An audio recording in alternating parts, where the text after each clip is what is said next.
लाज वाटत आहे सर? काय वाटायचं बाई, मी आधी हळद अटेंड करून गेलतो. अम्मा हळद अटेंड केले म्हणजे झालं का? झालं नाही, मी मुंबईहून आलोय, कसं कसं आलोय माझं मला अरे बापरे, माहिती. धन्यवाद तुम्ही आलात. लॉन्च होतं. नाही नाही तसं नाही, मला मी यायचंच होतो. मी आता जाऊ दे चल फोटो काढ.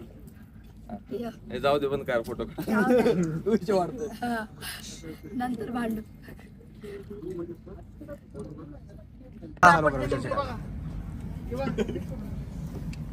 काम करतोय दाखवतो. ते काम करताना दाखवतो. अरे माझ्या मुलाला का पाहिजे रुपयाची पोलीस खराब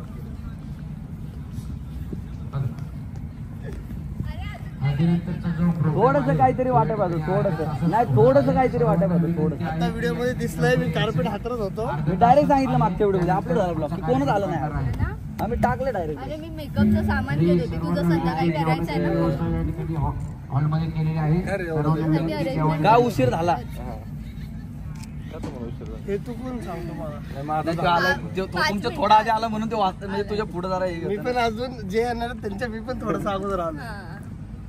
कशात बोलायचं नाही ह्याच्यातच, पण ते प्रॉब्लेम काय माहितीये का, तुझा टेन्शन नाही उशीर आलं ते खाली जे लोक येतात ना, बाकीचे कुठे आहेत त्यांना मी काय उत्तर देत बसू, त्यामुळे तू उत्तर दे, मी नाही देत. कमेंट्स वाले आपले पेपर. मागच्या घरापासली जी हळद होते त्या हळदीला आख्या म्हणला की आला नाही तरी चालन, असं त्यांनी आमंत्रण दिलं तुम्हाला. कारण का की तुम्ही सकाळी या, तो म्हणला मी हे पण सांगत जा, हे पण सांगत तू जा. सकाळी का नाही आलाय? की असं काय एवढं महत्वाचं नाही, ते लोकांसाठी ठेवलेली आपण. सकाळचं कालचं नाही, आजचं म्हणतोय. कालचं नको Topic divert करतोय तू. हा, तू नको भरडू. हे संबंध काय नाही, नाही नाही नाही नाही नाही गावलाय. काय संबंध आहे? एक ऍक्सिडेंट झाला येत होता. एक ऍक्सिडेंट झाला होता आता. चला आणि चला खरं सांगतोय. चला. आणि आल्या मी ती कार्पेट हा, नाही, नाही, बरोबर बरोबर. घाम आला असेल तुला. त्याच्यामुळे मी जरा थांबलो. हे कोल्ड ड्रिंक मागवर आहे. चला समोर भेटेल.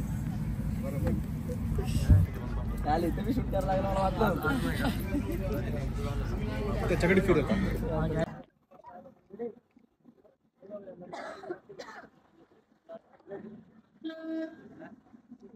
तिकडे घे, माईक नव्हता. आम्ही काय बोलणार नाही. कुठल्या तोंडाने बोलू लागे? कुठल्या तोंडाने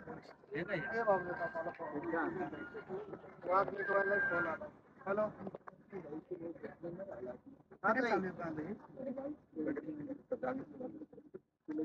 नको नको असं काही नको, नॉर्मलच. नाही रे, संध्याकाळी टाइम नाही भेटला. माझा एकदम फोटो नाही. आम्ही येडे एवढं सगळं जागर मी सांगितलं की फक्त हे बघ, लिप्स ओपन कर. हा रेडी, 1 2 3 स्टार्ट.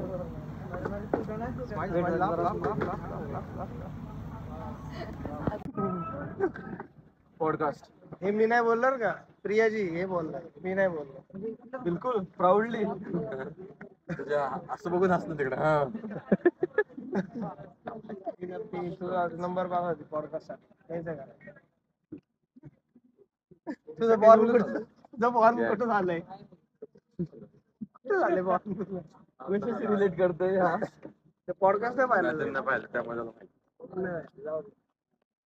अरे बंदच करत नाही. तू पण तू ते चालू ठेवलं, चांगलं तुला बंद कर म्हणून. बंद कर. आणि डायरेक्ट प्रूफ आहे आपल्याला. हा डायरेक्ट म्हणला माझं जिगरी नाही. माझं एवढं होतं ना. झालंय का आता तू? आमच्या वेळेस सगळं सोडून आला तिकडे. ठरवतं आधी काय करायचं. जा आता. आपलं कुठं गेलं रे पोरं? अरे देतो मी माझं. हा सांगा. पण सेम कवर आहे.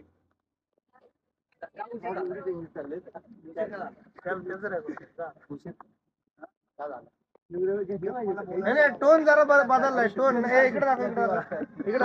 हे प्रायोरिटी म्हणजे इथे दिसून येते. आमच्या वेळेस टोन असा वापरलाय. नाही बरोबर आहे. आणि इथं बघा कसा बोल. मला खूप वाईट वाटलं रे टाइमला. आणि उगाच फालतू कारण नाही की फोन आला नाही बिना. कुणाला फोन करायचा काय विषय? सकाळी माहिती हिला फोन केला, म्हणलं आधी त्यांना दावच नाही. मी म्हणलं हा ठीक आहे, झालं ते सगळे, सगळ्यांना ते झालं आलं ते. बापरे, ऐक नाही, मोहितचं तर वेगळं घेणार. मोहितचं नाही केला, मला माझं पलनार केला की आता फोन एवढं मोठा इन्व्हिटेशन केलं तुला, तरी झाला आलाय तू. दुसरा कॉस्ट्युम झाला तरी तू हळदीवर घ्या अजून. कोण बोललं झालं, काय काय चर्चा झाल्या? चर्चा झालेली दिसते अगोदर. चर्चा नाही झालेली दिसते काय? चर्चा झाली आहे. अरे कुठे गेले आज ते? तुझं लग्न आहे आता हळदी काय बोलायचं तुला आता काय असं बी शांत बोलतो. बस ना. आवाजच नाही मत मांडण्यासाठी. तुझा आवाजच खराब झाला. फोटो चांगले होते माझे. मला बिलकुल बरोबर नाही वाटलं. मग नंतर ना पहिले मी हिच्या प्रेमात पडलो, ही नाही पडली. म्हणजे पहिले मी मला हिच्या- तेव्हा इन्स्टाचं नव्हतं एवढं मला माहिती. माझं प्रॉपर ऍक्टिंग त्याच्यात होतं. इन्स्टाचं मला नव्हतं एवढं माहिती. मग नंतर ते कळलं. पहिले मी तिच्या प्रेमात पडलो, मग तिला पाडून घेतली प्रेमात. आता आपल्या नशिबात कुठे एवढं सांगतो. बापरे, असं नाही. मग आमचं प्रेम वाढत गेलं, त्यात भांडणं वाढत गेली, प्रेम वाढलं, भांडणं वाढली, मस्त मोठं झालं. मग नंतर घरच्यांनी जरा लयच हे केलं की आता झाले वय चला. मग मागच्या वर्षी आम्ही एंगेजमेंट केली आणि आता लग्न चालू आहे. घरच्यांना डायरेक्टली आवडलं. म्हणजे घरच्यांना कोणाचा माझ्या घरच्यां थोडं लेट, बट आकाशच्या घरच्यां तुरंत रिप्लाय आला. ते खूप आवडलं. आमच्या मम्मीनेच फर्स्ट चॉईस मम्मीनेच केली. अजून काय बोलायचंय? आता दुसरं केलं. कोण कसा रिप्लाय दिला, नाही. Propose कसं केलं ते पण सांग. आजपर्यंत आम्ही दोघांनी एकामेकाला प्रपोज केला. हा. म्हणजे एक केला होता ऍक्च्युली, मला ब्लॉगला रिव्हील करायचं होतं म्हणून स्क्रिप्टेड केला होता. पण आजपर्यंत प्रपोज आम्ही एकामेकाला केलाच नाही. कारण की मला जर वैयक्तिक असं वाटतं, जे प्रेम शेवटपर्यंत जातं त्याला प्रपोज विपोजची गरज लागत नाही. आता काय विषय नाही. डायरेक्टली आम्ही हे झालं, स्वभाव जुळले, लाईक म्हणतात ना, स्वभाव, माणूस आवडलं, फॅमिली आवडली, डिसिजन घेतला. डिसिजन घेतला आणि डायरेक्ट ना. तेव्हाच ठरवलं होतं की रिलेशन वगैरे नाही करायचं, डायरेक्ट लग्न करायचं. आमचं प्रपोज अशा टाइप मध्ये होता की आमचे रिलेशन वगैरे टाइप मध्ये नव्हतं. आम्ही जेव्हा भेटलो वगैरे, आमचं जेव्हा हे झालं की नाही का, नाही रिलेशन मध्ये, पण त्याला पहिला आमचा विषय असा होता की लग्नापर्यंत जायचंय तरच रिलेशन मध्ये यायचं. हाच आमचा एक टाइपचा प्रपोज होता. आणि then सगळं होत गेलं आणि Then- पण प्रपोज आजपर्यंत नाही झाला. आणि मागच्या वेळेस पण सांगितलं. त्याच्यानंतर आम्ही दोघं सेटल झालो. आम्ही खूप आधी, आम्हाला रिलेशनला आमचे 4-5 वर्ष झाले, तेव्हा आम्ही दोघं खूप नॉर्मल होतं. आणि त्याच्यानंतर त्यांनी पण खूप मेहनत घेतली, मी पण, आणि आम्ही दोघांनी असं छान सेट केलं आमचं लाईफ. आणि मग आम्ही लग्नाचा डिसिजन घेतला. म्हणजे सॉरी आम्ही सेट केलं आणि त्याच्यानंतर आम्ही लग्न करतोय. तुला तिच्या हातात पकडा. चालेल. ओके, बोला. परत तुम्ही एकमेकांना घेऊन सोबत काय स्वप्न बघताय किंवा फ्युचर तुम्ही काय प्लॅन करताय? फ्युचर प्लॅन करायचा असा विषय आहे की स्वप्न आम्ही भरपूर बघितलं. त्यातलं एक स्वप्न आमचं आता पूर्ण होतं लग्नाचं. आणि सेकंड माझे 2 स्वप्न आहेत मोठे. ते 2 मी आता 2-3 वर्षामध्ये पूर्ण करत. आणि हिच्यासोबत स्वप्न बघायचं म्हणजे आयुष्य एक स्वप्न आहे आणि ते पूर्ण जगायचं शेवटपर्यंत.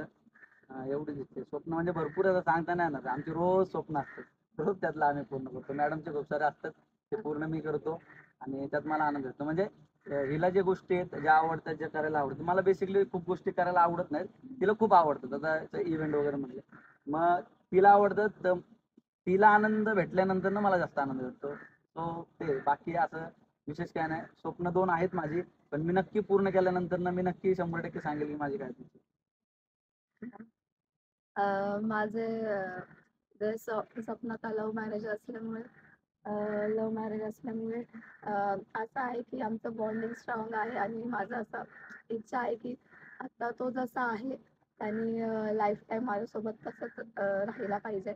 आणि स्वप्नाची गोष्ट झाली तर स्वप्न आम्ही दोघं मिळून म्हणजे आमचं जे आहे आम्ही बघतो पण आणि पूर्ण पण करतो. आता त्याच्यातलं सगळ्यात आधी आम्ही हे स्वप्न बघितलं होतं की आमच्या दोघांचं लग्न हे आज ह्या ठिकाणी पूर्ण होतंय. आणि झाले अर्ध. अर्ध झालंय, पूर्ण होतंय. आणि सेकंड जसं तो बोलला, सेकंड 2-3 म्हणजे असं खूपच आहे ते आम्ही माझे मोठे 2 लगेच स्वप्न.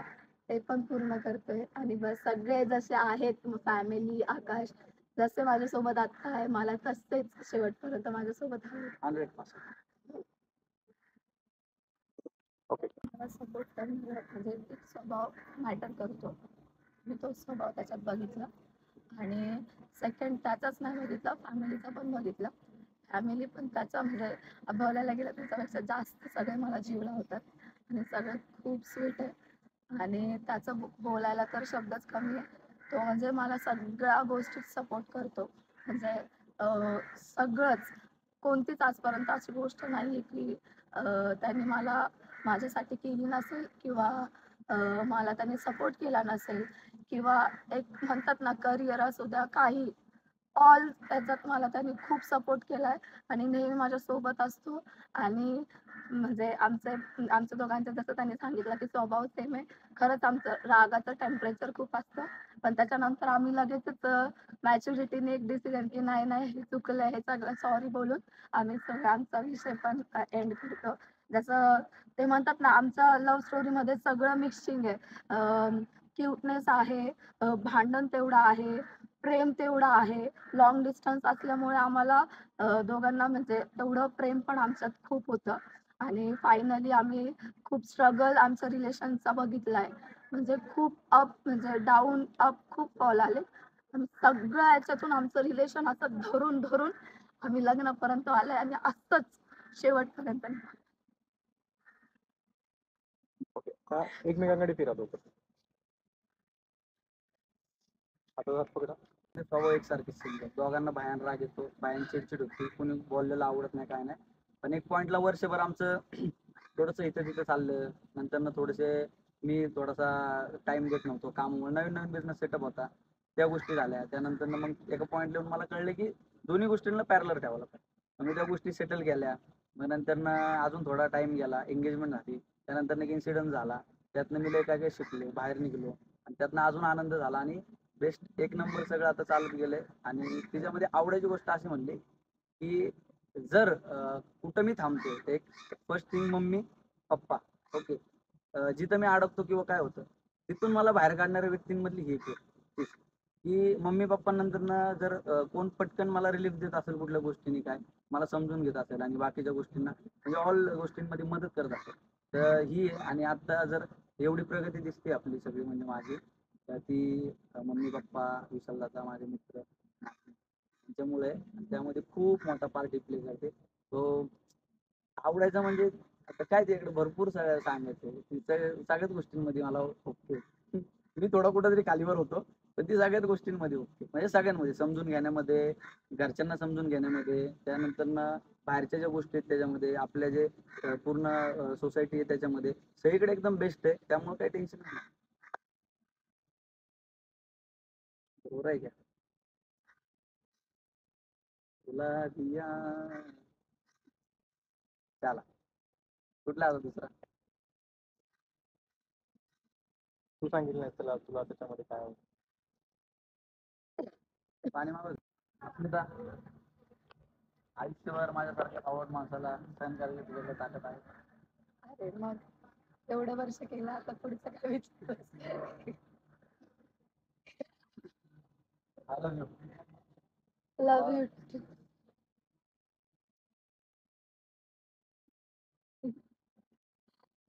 फॉर्मॅलिटी वाटली.